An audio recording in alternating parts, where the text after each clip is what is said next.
Well, good afternoon and welcome to the Full Scottish. It's the 22nd of May. Now, I'm Hugh Stewart in the Glasgow studio, and today's programme is presented with Joyce McMillan, who's in Edinburgh. Good afternoon, Joyce.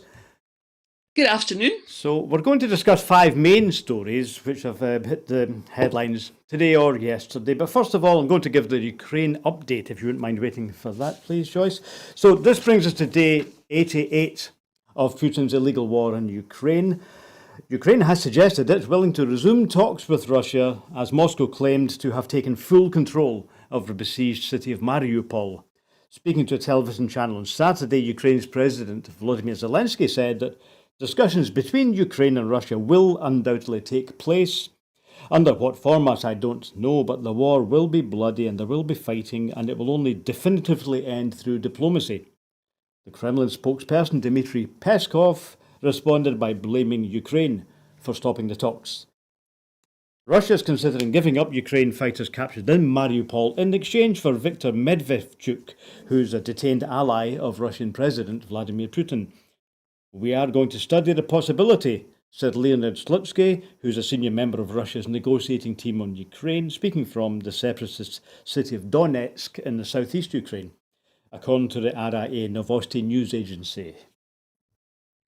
Russia has banned 963 Americans, including President Joe Biden, from entering the country. The list also includes the Secretary of State Antony Blinken and CIA Chief William Burns. President Biden signed a funding bill that will provide $40 billion worth of aid to Ukraine. That's approximately £32 million. President Zelensky has met Portugal's Prime Minister Antonio Costa and described the meeting as important and meaningful. Portugal later announced an agreement to provide €250 million in financial aid to Ukraine. The Ukraine president also had a phone conversation with Italy's Prime Minister Mario Draghi and says he stressed the importance of more sanctions on Russia and of unblocking the Ukrainian ports. Russia destroyed a Ukrainian special operations base near Odessa, which is Ukraine's main Black Sea depot, as well as a significant cache of Western-supplied weapons in northern Zhytomyr region. Russia Defense Ministry spokesperson Igor Koshenikov said on Saturday. There was no confirmation from the Ukrainian side. Ukraine has ruled out a ceasefire or concessions to Moscow. Zelensky's advisor Mikhail Podolyak said that Kyiv would not accept any deal with Russia which involved ceding territory. He said that making concessions would backfire on Ukraine because Russia would just hit back harder after any break in fighting. The war will not stop, he said, after concessions. It would just be put on pause for some time, said Podolyak. Ukraine's chief lead negotiator told Reuters on Saturday they'll start a new offensive, even more bloody and on a larger scale. Turkish President Tayyip Erdogan, who has objected to Sweden and Finland joining NATO, held phone calls with leaders of the two countries on Saturday and discussed his concerns about terrorist organisations. Turkey surprised its NATO allies during the week by objecting to the two countries' accession to the military alliance, but Western leaders have expressed confidence that Ankara's objections will not be a roadblock to the membership process. President Erdogan is referring to Kurdish groups. Russia's state gas company Gazprom halted gas exports to Finland, which refused Russia's demand to pay for its gas in rubles after Western countries imposed sanctions following the invasion. And finally, on the Ukraine roundup, Canada has imposed sanctions on the Russian-born billionaire and newspaper proprietor Alexander Ledvidev. The former KGB agent is the owner of UK newspapers and the Evening Standard and the Independent. So that, Joyce, is the latest from Ukraine. So clearly there's no end in sight. Ukraine is not going to concede any territory. That last point is interesting, of course, because Ledvidev, I presume this is the father of the Ledvidev, who is a member of the UK Parliament. Yeah, that's Lord Lebedev's father, indeed. And of course, as we know, Boris Johnson controversially made the younger Lebedev a lord a couple of years ago, and there are allegedly papers available showing that he was very strongly warned not to do that by British security services and others. and that he ignored those warnings. But those are one of the many things really about Boris Johnson's conduct, which is still kind of pending an inquiry or hasn't quite come out in full. There are a lot of allegations surrounding this prime minister that kind of appear in newspapers outside the UK, or seem very serious, to those who uncover them, but which then somehow just get muffled in the general sort of brouhaha of Downing Street spin and stories about Partygate, which are much more, I suppose, easy to just instantly grasp in terms of big headlines and so on. But nonetheless, the New York Times, which is a pretty reputable newspaper, ran a very big story recently about money coming straight from a Russian bank account into the coffers of the Conservative Party, I think during the 2019 general election campaign. And that's really not been followed up in the UK at all, very, very seriously. So, it's part of a much wider picture. And it's interesting and in a way slightly poignant that Ukraine at the moment are talking of the UK as one of their chief allies. But of course, those of us who keep a close eye on the UK government know that their relationship with Russia and with Putin and with people very close to Putin has in fact been a very complicated and complicit one at various times, certainly since the EU referendum in 2016. And no doubt when the full history of this comes to be written, if any of us are still here, we'll see a very, very complicated picture indeed of the relationship between the Brexit supporting Conservatives and some Russian interests. Yes, it could well be revealed by future historians that the charm offensive in Russia has been really their major softening up over the years. It's also true in Europe, of course. Marine Le Pen the right-wing candidate who was defeated last week, also received large donations from Russia. And I was also reading last week, I was in Italy, and a lot of the populist politicians in Italy also have links to Russia and have supported Putin in the past. So it's a general charm offensive, as I put it. Yes, and of course there's the slightly more subtle problem in Germany, which is that Germany, for many, many years under Angela Merkel and leaders before that, spearheaded the idea that Russia could become an ally rather than an enemy, and therefore, in a rather kind of EU-style way, using the same ideology, started to forge very close economic links with Russia. And of course, the legacy of that for Germany is this very strong dependence on Russian oil and gas. And I suppose what's happened in Russia is that hopes of it becoming, a fully fledged democracy and perhaps even joining some of the Western alliances itself, have collapsed really in the latter part of the Putin regime. Although he presented himself as quite a kind of moderate and Europeanist at the beginning of his regime 20 years ago, more than 20 years ago, kind of 23 years ago now. For every country in Europe, really, there are kind of issues of how to disentangle that relationship with Russia that was built up, as it were, in the years of hope, and to come to terms with the fact that we once again have a Russian regime that is behaving like a tyranny. It's a tragedy. It's a tragedy for Russians, and it's a tragedy for everyone within their sphere of influence, and it could be a tragedy for the whole world if this war continues and grows.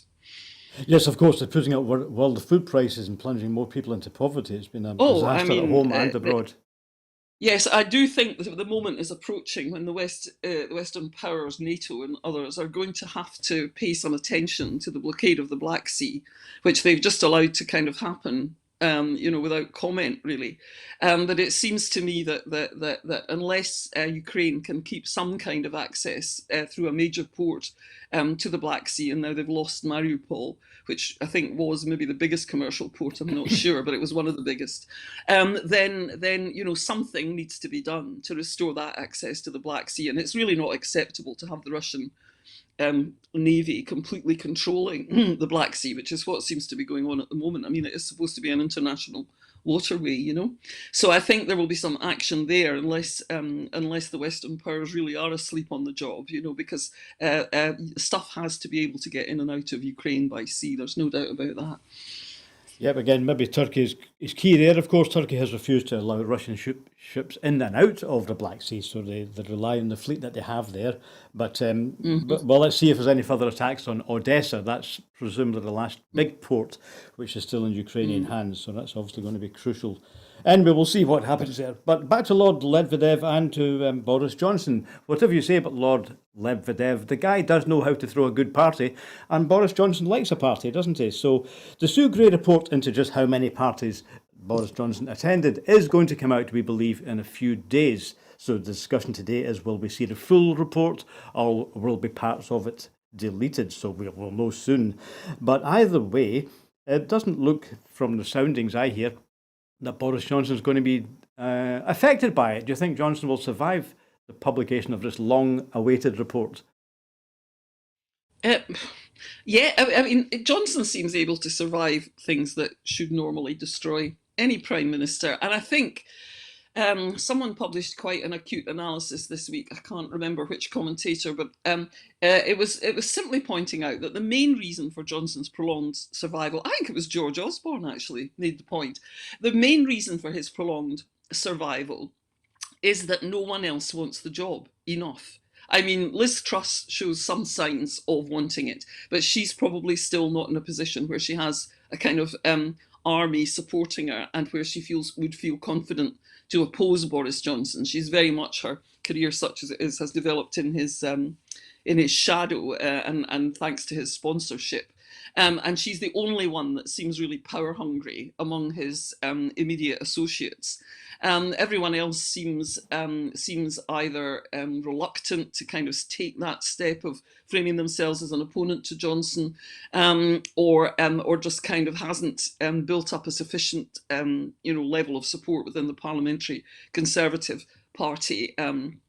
Yet, and the longer this prime ministership goes on, certainly since the election of 2019, which is now a long 2.5 years ago, it becomes increasingly obvious that the character of the current parliamentary Conservative Party is the main problem facing this country. I mean, they really are, to put it bluntly, a weird bunch. They were handpicked by Boris Johnson for their compliance with the idea of Brexit, which as most certainly a majority in Scotland know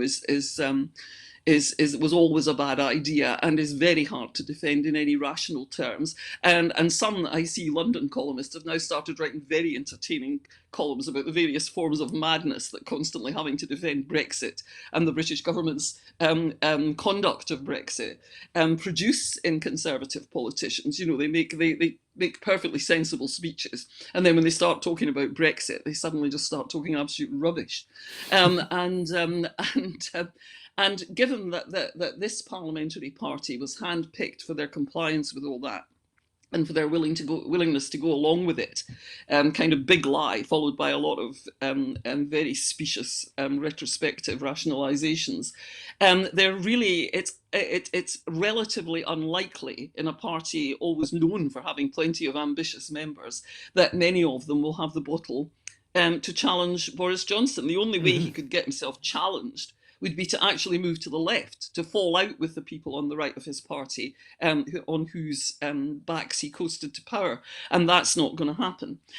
So they're a strange bunch, and they're not a bunch who are very likely to challenge Boris Johnson, and that kind of means we're stuck with him until 2024, unless somebody suddenly develops a backbone somewhere in there and decides that this government has gone far enough. And I mean, people are aware of Partygate, and people are aware of the conduct of the pandemic and sort of big British headline issues like that. But I mean, the raft of legislation that this government just pushed through in the dying days of the parliament that's just finished was really, truly worrying.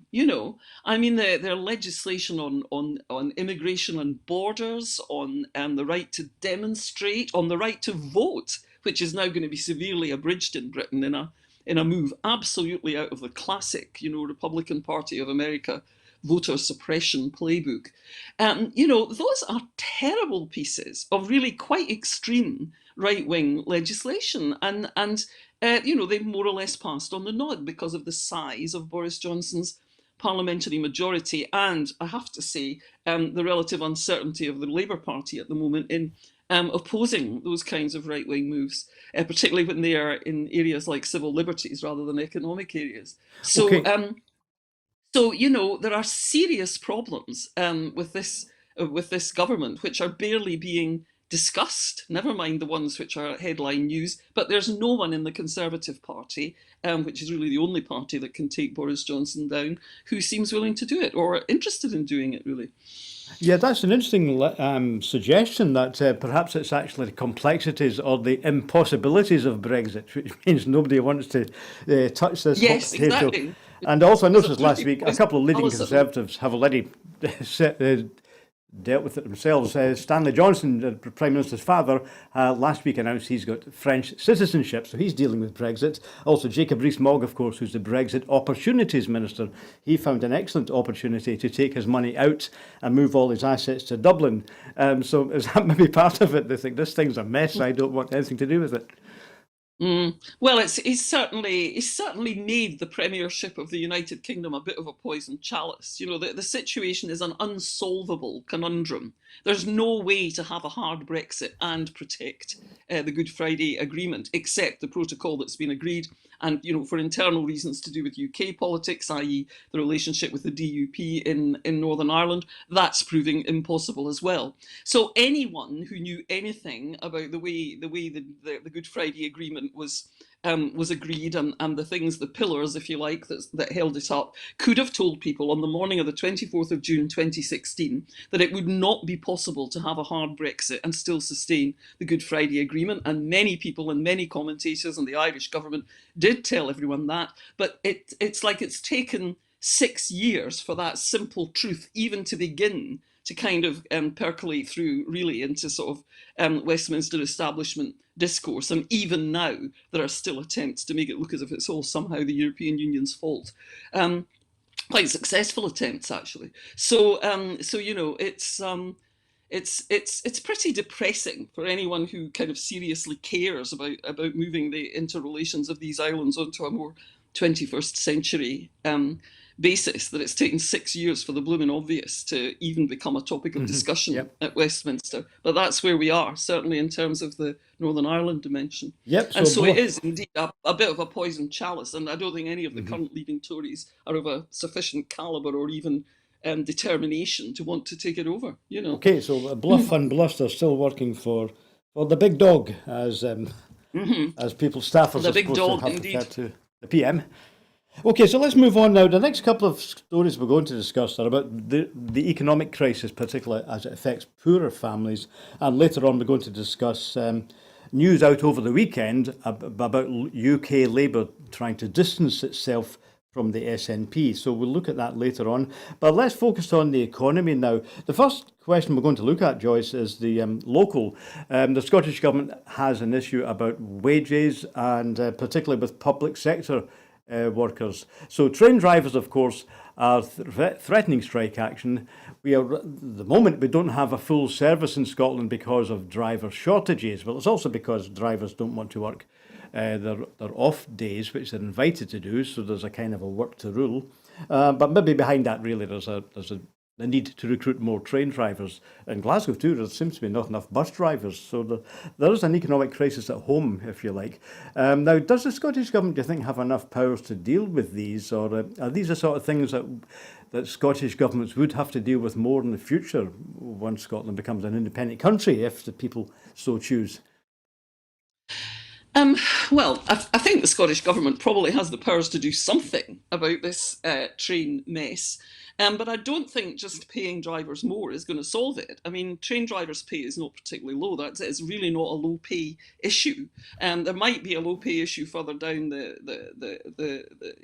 further down the sort of chain of running a railway. Where some of the lower paid workers perhaps need pay rises. I mean, we all need pay rises at the moment, but the question is which kind of elite groups in the workforce are actually going to get any. In terms of the rail situation, I don't know when I've been so shocked by a piece of mismanagement in the Scottish, what is now sadly the public sector. I mean, I'm not saying it's sad that it was taken into the public sector, but the fact is that at the moment when it's been taken into the public sector for whatever reason, this dispute has reached an acute, well, dispute, it's not really a dispute, it's a kind of crisis, has reached an acute phase. And what is making me really angry about this is that Europe is full of railway companies, all of which run railway services, most of which have publics which expect to pay fares about a quarter in most cases, or at least very little more than a half of what we pay here in the UK. So our fare base is very high. We've had a railway system that's been traumatised, like everything else, by the pandemic, and in Germany, in order to try and restore both the railway system and people's ability to travel, they've just announced it for the whole of this summer, June, July and August. You'll be able to travel anywhere in Germany on any form of public transport for a €9 monthly ticket. And that's the kind of move that will stop people from getting back into their cars as a consequence of the pandemic, and that will encourage people to use public transport and will help Germany to meet its green goals. Now, contrast that with what is happening in ScotRail. The fares are already sky high. The timetable has already been reduced during the pandemic and shows no sign of going back. There's no sign of a return of the 15-minute service between Glasgow and Edinburgh, for instance. And now the management and the unions together have allowed it to deteriorate into a situation where the people, the travelling public of Scotland, are being absolutely hammered and betrayed, despite the high prices they've been willing to pay. It's absolutely shocking, this timetable that's just been issued. It's a timetable issued by a bunch of people with cars who simply have no idea how much people depend on things like evening train services. People depend on evening train services for everything from getting to work if they're late night workers and getting back from work, more to the point, to meeting caring responsibilities if they perhaps have to go and visit an elderly relative after a long working day, to having any kind of social life. You know, if they live in any part of Scotland where you want to go out and have a drink, and it's a better proposition to go and do that in the next town where there's more activity going on. And of course, very close to my heart, the entire evening, nighttime cultural sector. I mean, concerts, theatres. There is no way that anyone is going to be able to get a train to another city in Scotland and watch a full-length evening show anymore. Now, this is very serious. It's not just cutting a few trains. It's an absolute assault on the social fabric and the sort of civilisational base of this country. It's the worst train service I've seen in my lifetime, and I'm nearly 70. You know, I mean, I cannot believe that any self-respecting management would issue a timetable like this. And it's quite evident that if this is the only timetable they can manage, they should all be considering their positions. And if they are doing this as part of some who's the toughest game with the rail unions, well, I'm sorry, that's just not acceptable. For the people who depend on these services, this is not a game. This is the absolute fabric of their lives. It's their livelihoods. And for small businesses in the nighttime economy, it's their entire future existence. They're already, suffering severe damage from the pandemic, and now they're having to face this. And I'm frankly past the stage. I mean, I'm a person who doesn't drive, so obviously I care a lot about the quality of our public transport services. And I'm past the stage of caring whose fault this is. I just want to see it fixed. Now, if Jenny Gilruth, who's the Transport Minister, can find a way of fixing it, that will certainly be the making of her as a politician. It's an extremely difficult task. But what I really think is that somewhere between the management of ScotRail, which probably should be replaced fundamentally, no half-decent management would let anything as serious as this arise. You know, the failure to train managers, they should have thought more creatively about how to train drivers during the pandemic if they couldn't do it in the normal ways. I mean, the lack of training in the last few years has obviously been a huge problem, and it can't be resolved anytime soon. It's going to take 18 months or so. And if we are stuck with this ludicrous timetable, really ludicrous if you look at some of the last train times and everything, if we're stuck with this ludicrous timetable for as much as 18 months, Scotland will become a laughing stock. They can't get back from Perth after 8 o'clock at night. No, 9 o'clock, I think, in the case of Perth. But, absolutely ridiculous. And I mean, that last train time between Edinburgh and Glasgow, if that's still in play during the Edinburgh Festival, I mean, I don't know. The festival's going to have to hire its own buses to get people to other towns in Scotland, because the festival is the size of the Olympics. People need to be able to stay in other towns in order for it to function.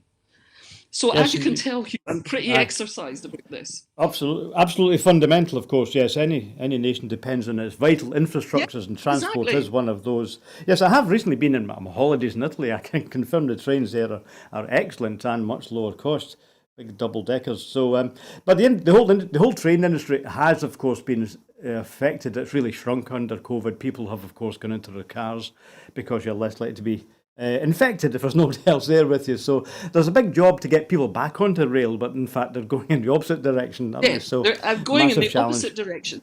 This Yep. So is it's a huge exactly the challenge. kind of this is exactly the kind of untrustworthiness of public transport services that makes people think, right, I'm going to get a car. And for years, for decades, I've been using ScotRail to get around my work as a theatre critic in Scotland, with very little problem. And I've so often stepped up to defend ScotRail against ridiculous allegations that it was, I mean, people have no idea what chaos on a railway system looks like. It's never been in chaos. It's always been quite a reliable service with quite high scores in terms of reliability, and I've relied on it, and it's given me a good life. A lot of opportunities to work while I travelled and all the rest of it. And now it's like they've just decided to kind of commit partial harakiri. It's absurd. That's, And I just don't know how any management can look at itself in the mirror and say, this is where we've got to. Because fundamentally, it's happened on their watch. I think they should all be resigning. I don't understand why they think this is okay. yep. Yes, of course. Clearly the build up to this was before the nationalisation, but as you say, Joyce, it's certainly up to Jenny Gilruth. That's a big challenge, and she has to accept that and find a solution. So we'll see how that works out. We're going to move on to the other aspect of the economy, which is affecting ordinary people, which is the price crisis, inflation crisis.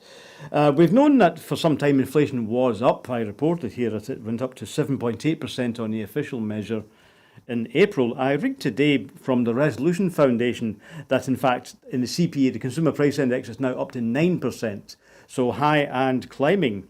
But the other thing that makes it even worse is that the Resolution have done a separate index, if you like, for rich people, middle class people and poor people. And what they're saying is that the gap, the inflation gap as they call it, is growing. In other words, the effective inflation is worse the lower down you go down the income scale. This is presumably because of the increase in price in staple items like gas, electricity and food. So if you're poor, and you've got more inflation than if you're well off. So how does the government deal with this? You didn't mention Rishi Sunak earlier on in your list of potential candidates. The shine has come off No, I him, did hasn't not. it? So smiling Rishi. He was also last week announced to be one of the richest people in the UK. So he hasn't done anything, has he, that I've heard of, to deal with this serious cost of living crisis. Maybe I missed it. Oh, well, I'm sure he could provide a list of things that he claims he's going to do. I mean, the latest is he's going to cut taxes, but then again, they're always already advertising how much they don't tax people on very low incomes. So, why on earth would cutting taxes be much use to them? I mean, that's just a ludicrous and poorly targeted suggestion. I mean, Tories always like to cut taxes, but in a situation like this, it's really largely irrelevant. What they need to do is immediately put very large amounts of more money into the pockets of people in Britain's poorest communities. They need to do that through the benefits system, and they need to do it by hoisting minimum wages much higher than they are. I mean, at the moment, you can't really live on the British minimum wage. And in fact, it's quite difficult. It's pretty impossible, really, if you've got any dependents, to live on the British living wage, as it's sort of laughably known. So in that sense, they could do all of that stuff immediately. Of course, there would be yowls from employers, but the fact is, employers who can't pay their employees a living wage shouldn't be in business anyway. And far too many employers in Britain have become dependent on government support for their employees as an alternative to paying decent living wages, and that's a negative consequence of the moves made by Gordon Brown and Tony Blair to try to boost the incomes of low-wage people way back in the late 1990s and early 2000s. It's very helpful to the families, and it's a justifiable move in that sense. It really did at that time lift quite a lot of people out of poverty, the income support system that they put in place, but it's resulted in a very lazy and generation of British employers that are used to be able to get away with levels of low pay that are really unacceptable. So that now really has to change, and it has to change in ways that a Conservative government is actually, if it wants to do it, quite well placed to achieve. But I don't see any sign of that, really. I mean, I think the Conservatives are just averse to giving money to people. Fundamentally, they think that people should get money through inheritance. Through being, in kind of in that class that gets kind of ludicrously well-paid jobs, which Rishi Sunak has obviously been in for some time, or by what they term hard work and enterprise, but actually the proportion of rich people in Britain who actually have made their own fortunes through some kind of creativity or brilliance is really very low. So they don't think that people should have money just because in a cash economy people need money to live. They really don't think that. They have a kind of streak to them that just like Scrooge and Dickens just thinks people should, if they can't really hack it, they should just sort of get on and die. You've seen that in the kind of assaults on disability benefits, which really have caused some people to die prematurely, and I think statistics show that. You see it in the cuts in things like elderly care at local government level, which can no longer really be delivered at the levels of even 15 years ago, and that's showing up in increasing in declining longevity in some parts of England. The Scottish government, I think to its credit, has actually used its powers to try and stick sticking plaster on some of the worst of this, The longevity decline is not quite as bad in Scotland as in England, as in some parts of England, I don't think. The statistics on child poverty are actually quite impressive. The larger child payments that are now coming from the Scottish Government through its own benefit system do seem to be lifting some families, particularly those with a number of children, out of poverty and giving them a sort of better chance at actually balancing their budget each week. But the other factor in play here is that nobody can budget for the kind of power bill increases that we're all looking at. I mean, I had a letter threatening me with a 90% increase in my gas bill over the next year. And I mean, that's not any kind of fair trading. I would need to see chapter and verse of where my gas company's costs have increased by 90%. I know they haven't. And yet those people are effectively at the point where they charge you in a monopoly position where you have to pay the thing or get your power cut off. And it's a form of extortion. It's kind of capitalism reaching that point where it just becomes very hard to distinguish from a kind of, demanding money with menaces.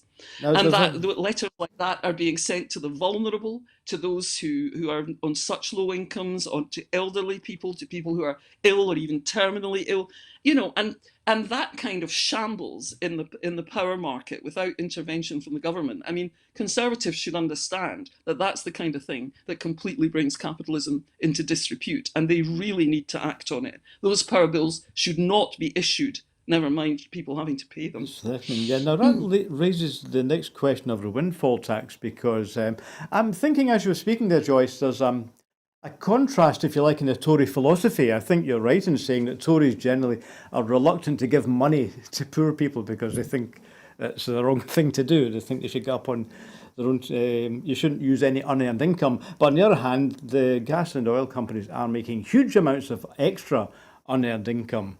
But I heard this morning one of the Conservative ministers saying, no, it would be the wrong thing to do to impose a windfall tax because otherwise they'll stop investing and they'll take their business elsewhere. First of all, that's it.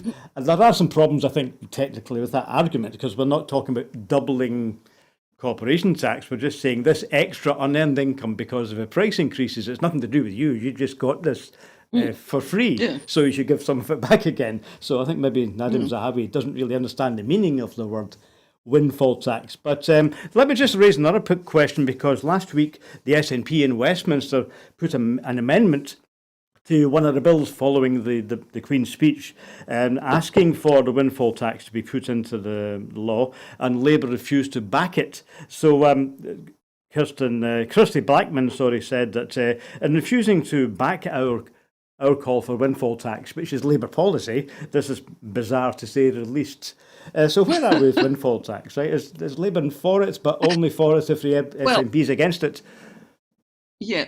Well, I think Rishi Sunak, who frankly sometimes doesn't seem to be the brightest button in the box. I mean, if he didn't realise that his wife's financial arrangements were going to be a problem for him, you really wonder where he's coming from or which planet he dwells upon, planet rich, obviously. But anyway, Rishi Sunak seems gradually to be coming round to the idea that a windfall tax might be a good way to fund, a kind of special fund, as it were, to help the poorest in the country over this period of sudden, sharp inflation, and particularly the rises in power bills. I mean, it's really egregiously obvious that somewhere in the energy industry, at one end of it, people are making absolutely unprecedented profits, coining it, really. And these are companies which weren't short of a bob to begin with. And at the other end of the industry, not only are some of these small kind of pseudo-market suppliers, a lot of them have collapsed, of course, but also people, individuals, families are facing power bills, which, as I've just said, are unpayable. I mean, it's like can't pay, won't pay. Remember the Dario Fo play of the 1970s about inflation in Italy, where the motto of the demonstrators down the supermarket was can't pay, won't pay. And that's the kind of campaign we need in relation to these energy bills, because they're completely out of order. So yes, I think he is slowly coming round to the idea of a windfall tax. And as you say, he may have to do a little seminar for some of his cabinet colleagues on how that's hardly going to deter future investment because it's a one-off. I mean, the idea that those companies are not going to invest in their astonishingly lucrative business because they've been made to cough up some proportion of these huge profits they've recently made in a windfall tax is frankly just, it always reminds me of Mandy Rice when the industry comes out with comments like this. You just feel like saying they would say that, wouldn't they? It's just nonsense. It bears no relation to reality. It's just an attempt to save themselves some cash when they've already got far too much cash. They literally don't know what to do with the cash they've got. They've got so much cash.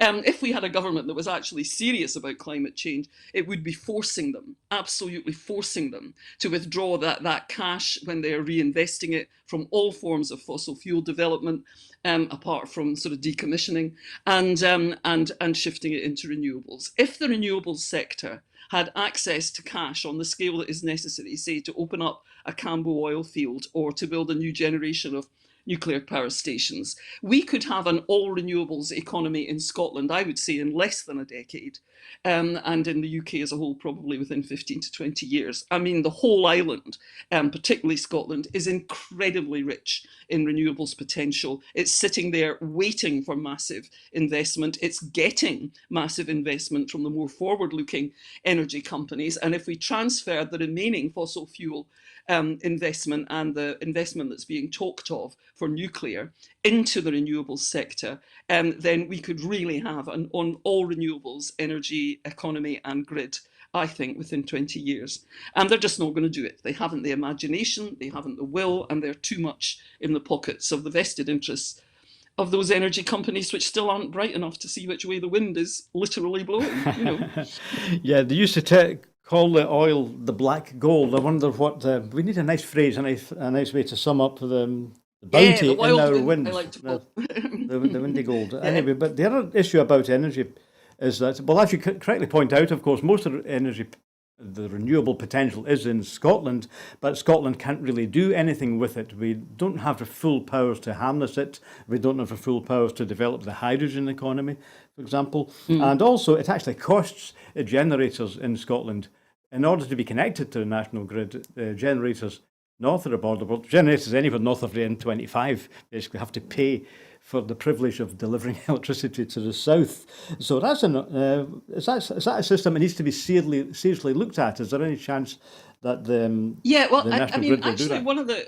one of the worrying things about the current SNP government is its ineptitude, really, in playing whatever small commercial hands that it has. I mean, obviously the anti SNP press makes much of their kind of failed or not very impressive attempts to invest in things like Ferguson Marine and Bifab, the manufacturers of wind energy, infrastructure, and we just have failed really to build up an infrastructure supply chain for renewable energy in Scotland, which is a tragedy looking forward. And now people are really being forced by economics to buy those bits of infrastructure from elsewhere. Mainly in Europe. Denmark has done very well in developing that area of its economy.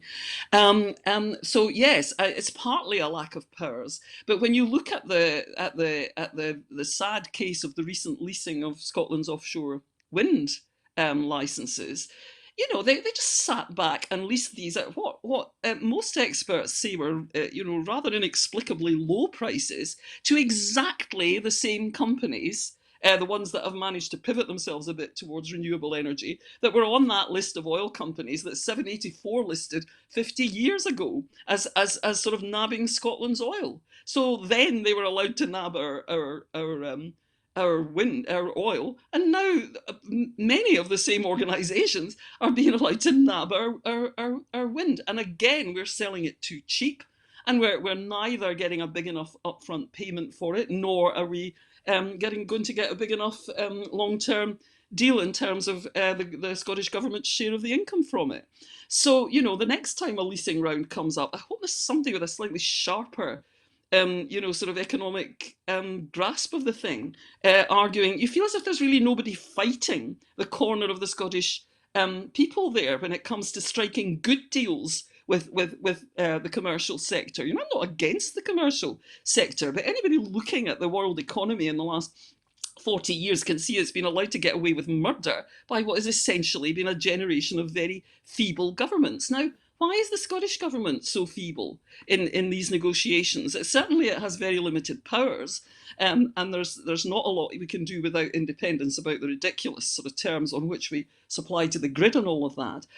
But the way the Scottish Government performs at the moment, causes one to fear that even with independence, there might be people in Scottish Government who just don't know how to strike a good deal on behalf of the Scottish people. So, that's something that really needs to be attended to. And I'm not quite sure how. It's not something that's often discussed in the sort of ding-dong of daily Scottish politics, how actually to make this better and to make the Scottish Government capable of doing better deals. I mean, the Conservatives answered it would be better if it was a Conservative government, but it wouldn't, Yeah, so we'll maybe come back to it in our final story. We're going to discuss an article today published by Nicola Sturgeon outlining the advantages of independence. But maybe it's about the general idea that the SNP is trying to not be too controversial.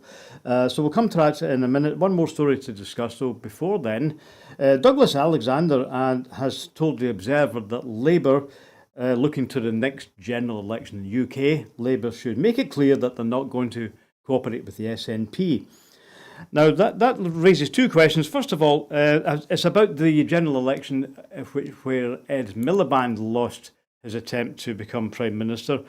And apparently, according to yesterday's article in The Guardian, Labour strategists at the time were caught by surprise by a new line by the Tories. A new attack line was suggesting that Ed Miliband would be in Alex Salmond's pockets. So that, apparently, according to soundings taken by Labour, swayed a lot of voters in England and made them nervous that if you vote Labour, you get SNP. So what they've decided now is maybe a year, maybe 2 years before a general election, they're making it absolutely clear that they will not do deals with the SNP. However, they have been doing deals. They have been doing deals with the Tories, haven't they? In council elections, there are many places where SNP is the biggest party, but Labour is taking charge with the help of Tory votes. So is this a mistake, do you think, by the Tories, by Labour, to say we are not going to do deals with the SNP, but aren't they vulnerable to the attack that they are actually doing deals with the Tories? Well, it's a complicated scene. I mean, if you have proportional methods of election, which I certainly much prefer to the first past the post, which has bestowed on us this 80 seat Conservative majority at Westminster, then people do have to strike deals. And the people who are not involved in those deals will always call them dirty deals. And the people who are involved will always defend them as mere pragmatic arrangements designed to push forward the business of government. So, as Malcolm Chisholm, the former Labour Scottish minister, was pointing out on Twitter yesterday, the SNP did itself survive in its first term as the biggest party in the Scottish Parliament between 2007 and 2011 with the support of Tory votes on some issues, i.e. mainly on getting their budget through. So, every party will make these kinds of deals where it's advantageous. In the Westminster situation, of course, because they're used to that electoral system, they talk as if the whole idea of collaboration between parties was some kind of original sin or terrible, dirty dealings and doings, and they really don't like it. They liked it sort of enough in 2010 to let David Cameron have his coalition with the Liberal Democrats, but obviously that only lasted 5 years, and then unfortunately the Tories got an overall majority back again, which perhaps speaks volumes about the attitude of voters, mainly in England, to seeing coalitions at Westminster. I don't know. But anyway, that is not a system that takes kindly to any kind of coalition. And the idea that the Social Democrats, if there are any Social Democrats left in the Labour Party, which I'm sure there are, the Social Democrats at Westminster should combine to get rid of this government, which clearly in the interest of the British people they should. And Labour Party should show some flexibility on the constitutional question in order to achieve that if social justice was really its first priority. That idea is regarded at Westminster with some kind of weird horror because they're so blinded by the fact that the SNP wants Scotland to assert its own sovereignty that they can't see how close the SNP's policies are to a kind of mainstream Labour approach at the moment. I mean, I can't imagine if Nicola Sturgeon and Keir Starmer, by some weird twist of history, were sitting in the cabinet room trying to run a UK in some, dreadful future apocalypse situation or something. I cannot see them disagreeing about hardly anything. They're very, very similar politicians in all sorts of ways, and yet, that substance of agreement, is completely ignored in favour of this dancing on the head of the pin over the constitutional issue, which is, frankly, should not be to Social Democrats or people who are primarily interested in social justice that important. If Scotland can pursue those aims better as an independent country, what's that to the Labour Party? They should just get on board with it, in my opinion. But anyway, Well, I was going to ask you on the question of... The situation in the councils is obviously going to be the cause of a lot of ill feeling. I mean, it's quite clear that Labour have kind of made a sort of decision to have absolutely nothing to do with the SNP, which is remarkably silly for the same reasons I've just said, because they have an awful lot in common in terms of policy. And instead to depend, they'll say it's not deals, but they're prepared to depend on Conservative votes in order to take power from the SNP. In other words, they're just preferring tribal warfare to the welfare of the Scottish people. And I'm afraid there's not a single major party in Scotland that I would trust not to do that. They all love their tribal warfare. And like the warring gangs of the rail industry, they just put that ahead of our interests, and it's depressing to see. And at the moment, Labour are the main culprits in that. There's no question. They're just adopting an intransigent union position that violates the tradition of their own movement out of sheer tribal hatred of the SNP and envy of its recent electoral success. And it's a very ugly sight. And yes, really, at an ethical level, they've got no right to do it because it's going to damage the interests of people in communities across Scotland that they have to kowtow to Conservative positions in order to stay in power. Yes, it isn't helping them. On the point of local deals, which Anna Saber, of course, denies are deals, but clearly they are, and at some level. Evelyn Tweed, who's the SNP's Member of Parliament, Member of Scottish Parliament for Stirling, has said it is deals, and Anna Saber promised he would not do deals with the Tories anywhere, but Labour took power in South Lanarkshire, Stirling and Fife with Tory support, and they sat on their hands to let the Tories take power in South Ayrshire and Moray.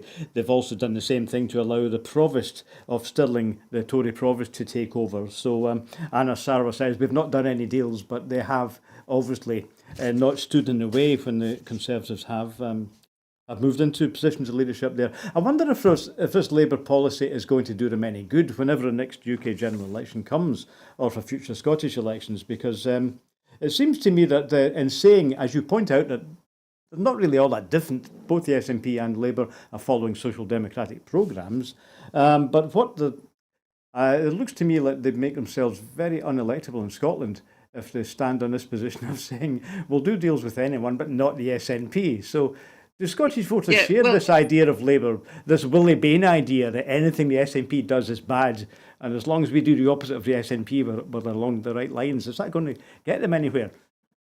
No. I mean, the thing about voters everywhere is that most people are not that bothered about constitutional issues. I mean, they may have a preference on the Constitution, but most people's day-to-day preoccupation with politics is obviously and rightly much more to do with things like the cost of living and the quality of the public services on which they can depend, particularly in tough times.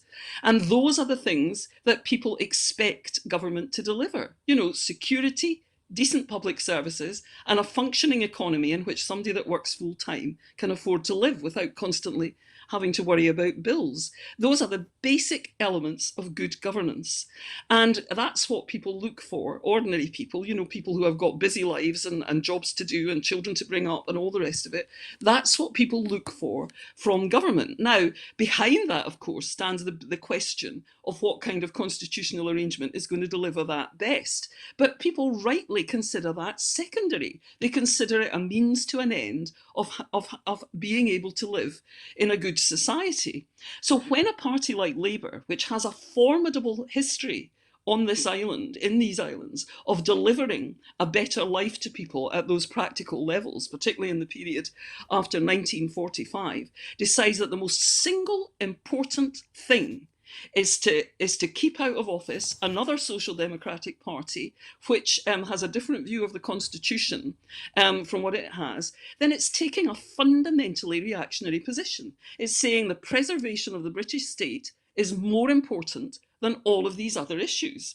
Now, of course, they will make the counter-accusation that the SNP says that becoming independent is more important than all these other issues. But actually, that's not how the SNP behaves in office. They do foreground those other issues a lot of the time. And so Labour really has to watch its step here, you know? I think the people of Scotland will have very little patience for this. There's dwindling support for the Conservatives here in Scotland. It's not higher than about 25 to 28% really at any recent electoral test. And everyone else who cares more about sort of social justice and the practical running of the economy is going to be disgusted with Labour for allying with the Tories, as they were during the referendum of 2014. You know, even people who didn't support independence didn't like to see Labour opposing it on the same grounds as Tories. Yeah. And so I think they have no idea how much damage they're doing to themselves. You know, the happiest and most empowered periods in the history of the Scottish people over the last 30 years have been when Labour and the SNP have found a way of working together, as during the period in the run-up to devolution, when we were able to build that 75% majority for a new system of government in Scotland. They owe it to the Scottish people, if they want people in this country to be really democratically empowered, to keep the possibility of that social democratic alliance alive. And everything Labour does at the moment is damaging that possibility. Okay, Joyce, thank you. So we'll just finish on the point I raised earlier on. I flagged up. So we started a couple of minutes late. So we'll try and wrap this up in about 5 minutes or so. I don't know if you've had your breakfast yet. So the final story we're going to discuss today is it's about the Sunday papers, actually. Nicola Sturgeon has taken a couple of pages in the Sunday National today to outline her arguments for independence. Now, she's begun, I've just had a quick look at it, she's begun by stating what are the achievements of the Scottish Government so far under devolution. So she does talk about those extra social security benefits, which Scotland now has, many of which we believe are not actually available in England, in particular the Scottish Child Payment. That's not come through in the statistics yet, I don't think, Joyce, but because it's just been doubled only last month. But clearly that looks likely to make a big dent in child poverty in Scotland over the next couple of years. So all those achievements have been outlined, and I think the First Minister is basically saying if that's what we can do under devolution, what more can we do under independence? So she's not saying when it's going to be. She's not saying we're going to have a referendum on such and such a date. She's not even saying when is it going to be discussed in the Scottish Parliament. So what do you think the First Minister's thinking here? Is this the early days of a process that's going to end up sometime in a referendum bill in the Parliament? Well, it sounds as if today's piece, which I haven't had a chance to look at myself yet, isn't going to add greatly to the clarity of a debate that really now needs some clarity, and I'm afraid some honesty. In the sense that, when I look among independent supporters on my timeline, I mean, their approaches to this actually vary, and some really are gradualists and don't want to rush towards a second referendum before there's some certainty that it can be won. But there are constantly people who are saying, let's hope she announces the date for a referendum. Well, I don't really know what kind of legal or constitutional planet people who demand that are living on. If Nicola Sturgeon unilaterally announced the date for a referendum on Scottish independence, say, May 2023 or October 2023 or something like that, that would be a referendum which would absolutely not have the same legal standing as the one of 2014. There would be no obligation on the UK government to pay any attention to the result of it. And there would be a massive campaign to encourage opponents of Scottish independence to abstain from it. So all it could possibly do would be to further polarise Scottish society. It would drive down the yes vote because of the people in the sort of uncertain middle who wouldn't like the idea of a referendum that wasn't being fully recognised. It would probably completely abolish the no vote in a way that would make the referendum a laughing stock, and it simply wouldn't work. We absolutely need to get a referendum that is going to be internationally recognised and have full legal status. And if I know anything about Nicola Sturgeon's mentality and mindset, she will not run or lead the party into a referendum that doesn't have that full legal status. So she has to get real with her own supporters about the fact that as long as Boris Johnson is Prime Minister of the United Kingdom, and probably as long as the Conservatives are in office, that is not going to happen. We're trapped in this union at the moment by the legal by the legal structures of it, and by the fact that in a situation where there's not an active war going on or anything like that, the international community is not going to recognise any referendum that we run for ourselves, even if a narrow majority in that referendum turned up to the polls and voted yes. They'd just say this is not fully agreed. The Westminster government objects to it on 101 grounds. They don't like the question. They don't like the circumstances surrounding it. We can't take it seriously as a vote for independence. We really have to be wary of getting into the situation the Catalans got into, where they ran an unofficial poll. It was extremely divisive, and it just ended up with a kind of outburst of authoritarianism by the Spanish government, which was extremely strongly supported by almost everyone in the rest of Spain. So it's not left the Catalans. They are not in as good a position as they were 8 years ago. So I really think that we need to get real about this in Scotland. I think our moment will come. I think all of the things we've discussed, including the increasingly intransigent unionist attitude of the Labour Party and its betrayal of its own tradition of constitutional reform, all of these things are inevitably pointing towards some kind of separation between the Scottish and English political decision-making structures. But, it's going to take time. We cannot do it under this Westminster government unless we're prepared to really risk all kinds of institutional violence, if you like, but hopefully not real violence, but, the kind of thing we've seen in Spain. And people need to get realistic about that. I'm a very serious supporter of Scottish independence. I really want to see it happen. But I'm damned if I want to see it happen in some half-cocked way that everybody who's against it is going to be able to dispute for decades to come. I just think that would be dreadful. And I don't want a referendum in 2023 if that's what it's going to be like. So people need to get really realistic about this. We've been in this union for 300 years. We cannot get out of it easily. And people really need to get their heads around that, particularly when there's a Tory government in office. So my feeling about Nicola Sturgeon's position, just to finish, is that I think she is the kind of person who would like to deliver a referendum with the same status as the one in 2014 and would campaign, obviously, with all her heart if we did get one like that. She obviously knows that there's no immediate prospect of that. She's said that she thinks there should be a referendum in 2023. And she's been First Minister since 2014. And I think if she, through a very, very trying and exhausting, period, the pandemic and all that. So I think if she cannot get a fully recognised referendum in 2023, which it seems unlikely she could, then I think she will declare that the moment of her passing the baton on to someone else. I mean, I don't think the SNP is actually all that short of talent, although people talk as if it is. I don't think it is. And I think that will be the end of the road for her approach. She's done her best. She's maintained the SNP support at a high level, the level that was achieved in 2014. She's had a string of brilliant election results. She's an immensely well-liked leader, but she cannot deliver a fully recognised referendum in 2023, I don't think. And that's what she said she'll do. So I think at that point she'll consider her position, I really do. Well, what we do know is that the First Minister is proposing that there will shortly be a published, updated prospectus on what the new Independent Scotland would be like.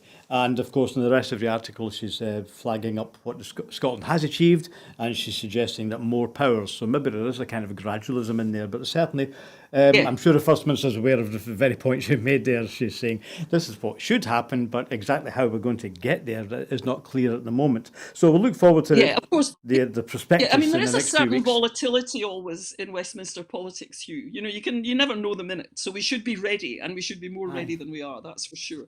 Who knows? Maybe there'll be an English nationalism will raise. That's actually been mentioned in a Guardian article yesterday, by the way. So I'm not going to get into another topic now. We're just about finished. But maybe No, England will say we'll be better off without them. So, okay, that puts us on debatable, by the way. I don't know if that's actually economically true. So that brings our full Scottish to a conclusion this afternoon. So thanks for watching, and thanks to Joyce McMillan for joining us from Edinburgh. It's been very interesting talking to you, Joyce.